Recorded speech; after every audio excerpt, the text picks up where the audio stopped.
मैं योगेश पांडे आज आपके सामने साहित्य दर्पण का प्रथम परिच्छेद भाग 2 लेकर आया हूँ। आशा करता हूँ आप लोगों के लिए यह लाभदायक होगा। और मित्रों, यदि आपको वीडियो पसंद आता है तो लाइक ज़रूर करें एंड चैनल को सब्सक्राइब करें। मित्रों, हमने पहले भाग में देखा था साहित्य दर्पण का मंगलाचरण और काव्य का प्रयोजन। आज हम आचार्य विश्वनाथ के द्वारा सबसे पहले काव्य का जो लक्षण है तद अदोषौ शब्दार्थौ सगुणौ अनलंकृति पुनः क्वापि, इसका जो उन्होंने खंडन किया है उसको देखेंगे। सबसे पहले किसका खंडन कर रहे हैं? दोष रहितौ। यदि काव्य दोष रहित होगा या शब्दार्थ जो काव्य का बोल रहे हैं कि तद अदोषौ शब्दार्थौ, जो शब्दार्थ होंगे वो दोष रहित होंगे, तो यदि होंगे तो किस प्रकार से काव्य होगा? तो बता रहे हैं कि उदाहरण दिया, न्यक्कारो ह्ययमेव मे यदरयः तत्राप्यसौ तापसः सोऽप्यत्रैव निहन्ति राक्षसकुलं जीवत्यहो रावणः धिगधिग छक्रजितं प्रबोधितवता किं कुंभकर्णेन वा स्वर्गग्रामटिका विलुण्ठन वृथोच्छूनैः किमेभिर्भुजैः। यह श्लोक प्रसिद्ध है, लगभग सभी आप लोग इसका अर्थ जानते होंगे, फिर भी मैं एक बार बोल देता हूँ। रावण की उक्ति है, रावण बोल रहा है कि यह मेरा तिरस्कार है कि जो मेरे शत्रु हैं और इसके बाद भी वो मेरे पास में ही हैं, ज़्यादा कहीं दूर नहीं हैं। और कैसे शत्रु हैं? तो वो तपस्या करने वाले शत्रु हैं, जंगल में रहने वाले हैं, और वो सिर्फ मेरे पास रह नहीं रहे हैं, पूरे राक्षस कुल का नाश कर रहे हैं, और उसके बाद भी रावण जी रहा है। और धिक धिक छक्रजितम, उस शक्रजित मेघनाथ को भी धिक्कार है, और कुंभकर्ण को नींद से जगाया, उससे भी कोई फायदा नहीं हुआ। स्वर्गग्राम टिका विलुण्ठन में तो छूने के में फिर हो जाई, ये हमने जो स्वर्ग रूप तुच्छ ग्राम को जिन भुजाओं से लूटा है, इस प्रकार की जो भुजाएं हैं इनका भी कोई मतलब नहीं है। तो इस काव्य में क्या बता रहे हैं विश्वनाथ जी की विधेय विमर्श दोष है। किस प्रकार का विधेय विमर्श दोष होता है? कि विधेय और उद्देश्य, तो विधेय को बाद में कहना चाहिए, उद्देश्य को पहले कहना चाहिए। इन्होंने क्या किया इसमें? न्यक्कारो में क्या किया है?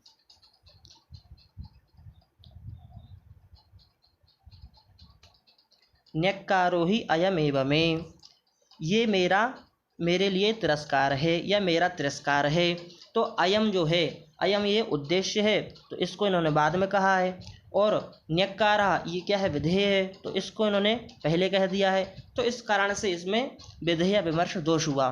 तो विधेय विमर्श दोष होने के कारण इसको तुम काव्य नहीं कह सकते, ऐसा विश्वनाथ ने कहा कि विधेय विमर्श दोष दुष्टतया काव्यत्वं न स्यात् प्रत्युत ध्वनित्वेन। तो बोल रहे हैं किन्हीं लोगों ने इसको क्या किया है? ध्वनि के कारण, इसमें ध्वनि निकल रही है, ध्वनि के कारण उत्तम काव्य इसको स्वीकार किया है। इसलिए क्या हुआ? तस्मात् अव्याप्तिर लक्षण दोषः, अव्याप्ति लक्षण दोष यहाँ पर सिद्ध होता है। तो ननु कश्चिद एव अंशः दुष्टः न पुनः सर्वः।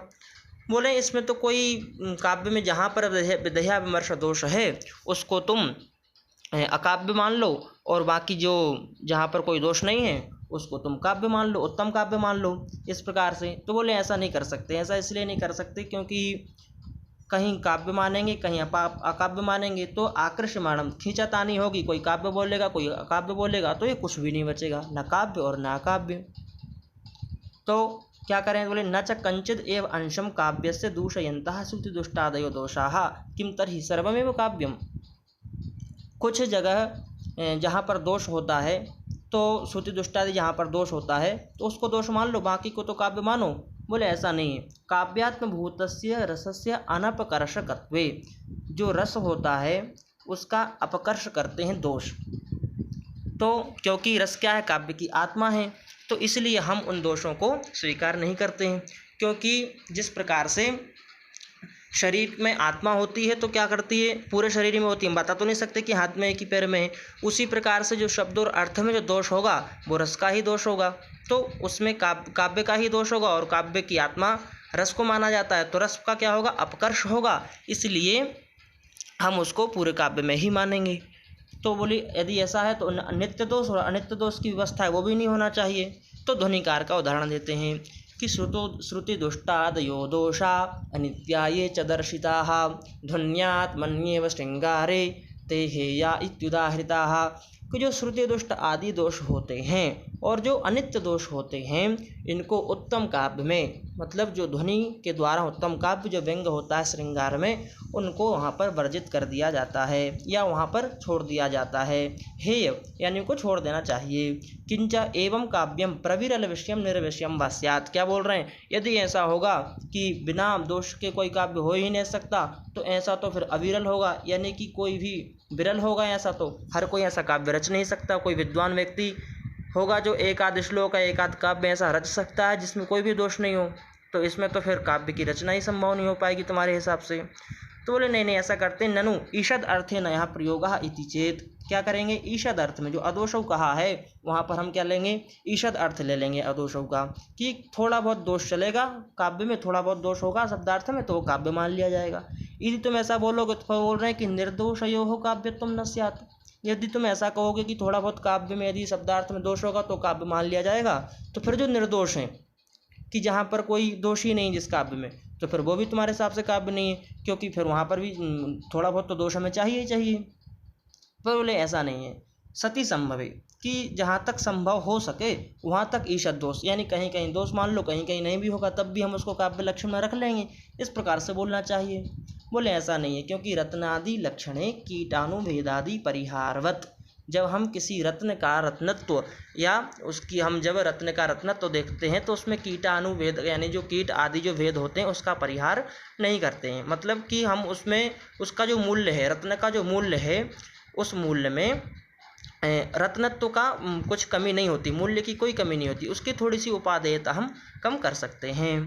तो क्या करें, यहाँ पर श्रुति दुष्टादयो अपि काव्यस्य, उसी प्रकार से श्रुति दुष्टादि जो दोष होते हैं वो काव्य के होते हैं, मतलब वो काव्य में रहते ही हैं। तो क्या बोले, कीटाणुविद्ध रत्नादि साधारण्येन काव्यता दुष्टेषु अपि मता यत्र रसाद्यनुगम स्फुटः।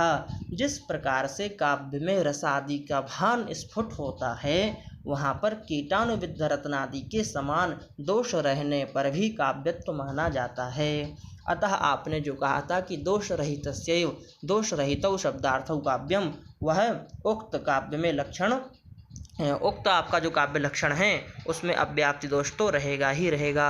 अब दूसरा बता रहे हैं, दोष रहित हो गया। अब गुण सहित सगुणौ जो आपने कहा है वही भी कैसा है, विशेषण उपपन्न नहीं है, उपयुक्त नहीं है। क्यों नहीं है उपयुक्त, तो बोले कि गुणानाम रसैक धर्मत्वस्य। गुण किसका धर्म है, गुण रस का धर्म है, ना कि शरीर का, शब्दार्थ का। गुण शब्दार्थ का धर्म नहीं, रस का धर्म है। और आपने ही कहा है, यानी कवि विश्वनाथ जी बोल रहे हैं कि मम्मट ने ही कहा है कि ये रसस्यांगिनो धर्माः शौर्यादय इवात्मनः, कि जो रस के अंगी धर्म होते हैं वो शौर्यादि यानी कि वो गुण आदि होते हैं। इत्यादि न तेनैव प्रतिपादितत्वात्, ऐसा उन्होंने ही कहा है। तो जो रसाभिव्यंजकत्वेन उपचारत उपपद्यत, ऐसा यदि बोलते हैं तो बोल रहे हैं कि रस आदि के जो अभिव्यंजक यानी कि जो गुण हैं वो कैसे समझ लें हम इसमें सगुणों में, कि हमने रस भी कहा है, तो बोल रहे हैं उपचार यानी कि परंपरा संबंध से हम इनको संबंध परंपरा से इनको हमें समझना चाहिए। तथा अपियुक्तम, और कहा भी है, तयोः काव्य स्वरूपेण अभिमतयोः शब्दार्थयोः रसोस्ति न वा। अब यदि तुम बोल रहे हो कि हमने सगुण कह दिया, तो गुण का नाम यदि हमने लिया है तो उसमें रस तो अपने आप आ जाएगा, क्योंकि गुण में तो रस में तो गुण रहता ही रहता है, तो गुण कहने से रस भी आ जाएगा।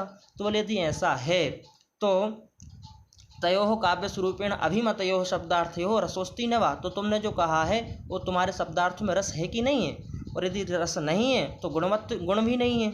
गुणानाम तद अनवय व्यतिरेकानुविधायत्वात्, क्योंकि गुण जो हैं ये क्या हैं, रस के साथ अन्वय और व्यतिरेक के संबंध से रहते हैं। जहाँ जहाँ रस रहेगा वहाँ वहाँ गुण रहेगा, और जहाँ रस भी नहीं वहाँ गुण भी नहीं है।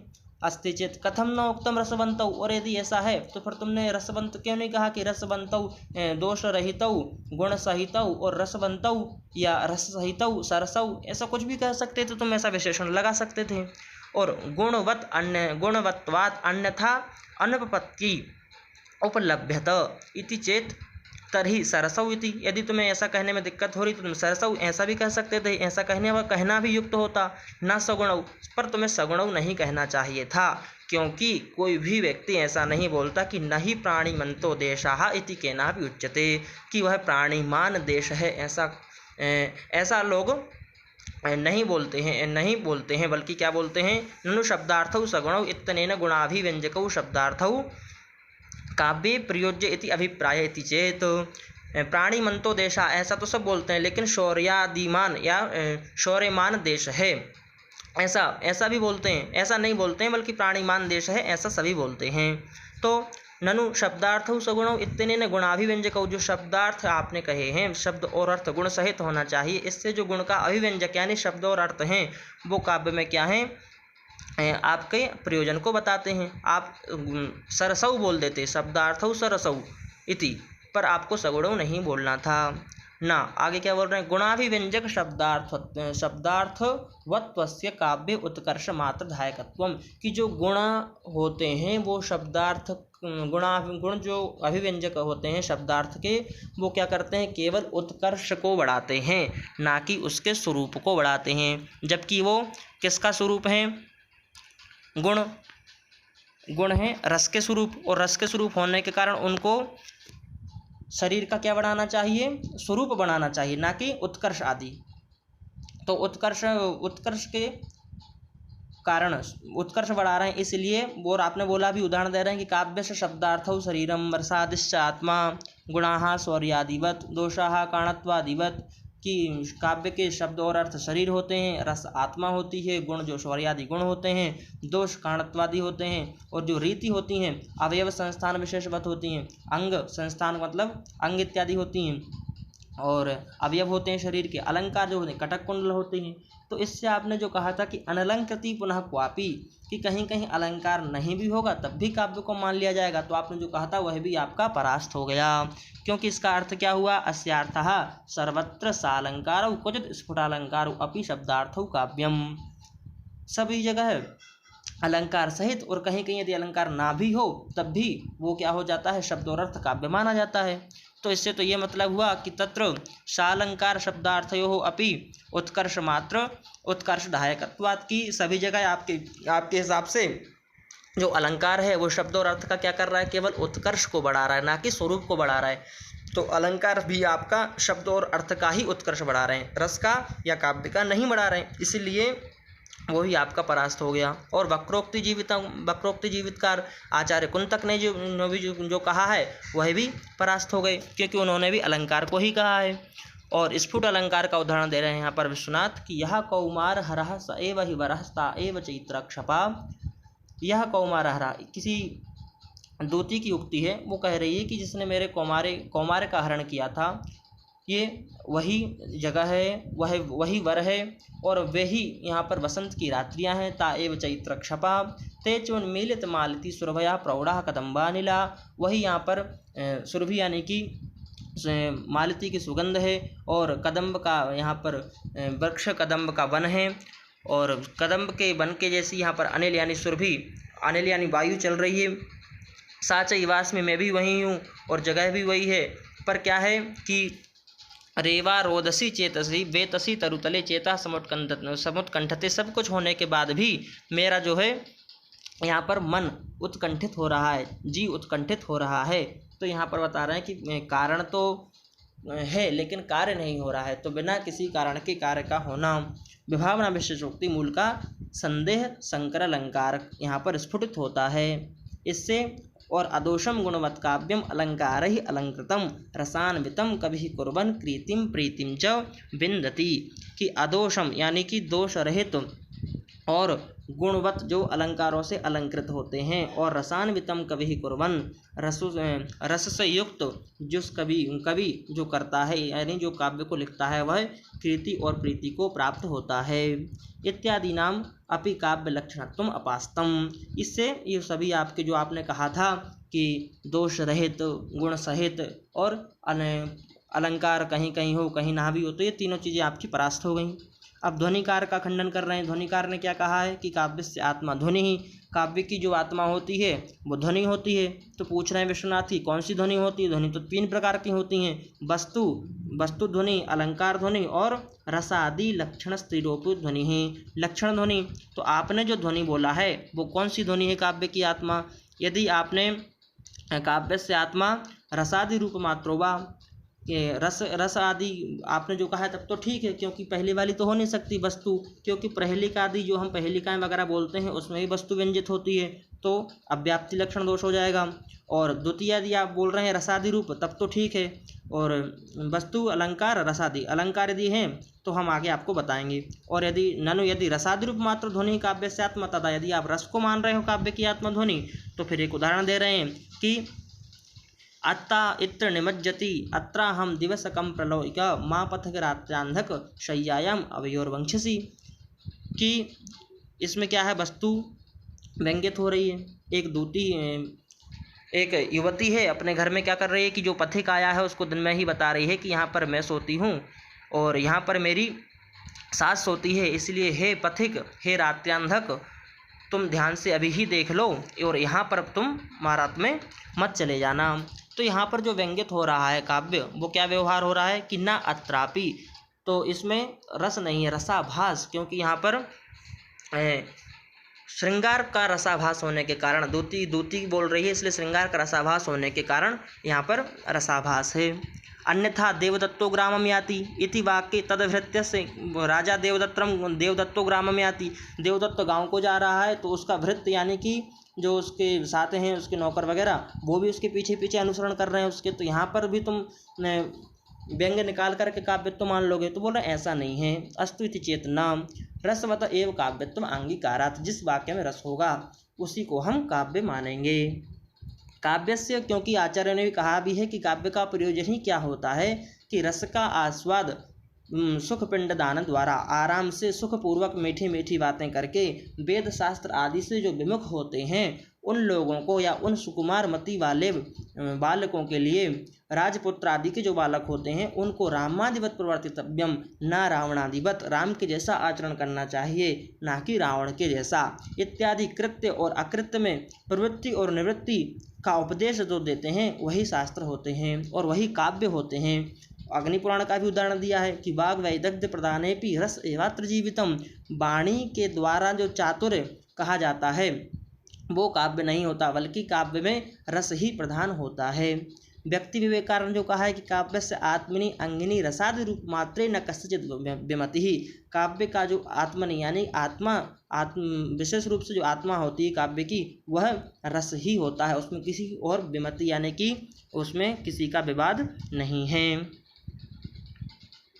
न कस्यचित् विमति ही, ध्वनिकार ने जो भी कहा है कि कवे है इति वृत्त मात्र निर्वहेण आत्म पदलाभः, कि कवि जो कहता है जरूरी नहीं कि जो कहे वो हर कुछ, क्योंकि इतिहास आदि भी कवि लिखते हैं तो उसको हम काव्य नहीं मानेंगे, ऐसा इतिहास आदि से ही सिद्धि होती है।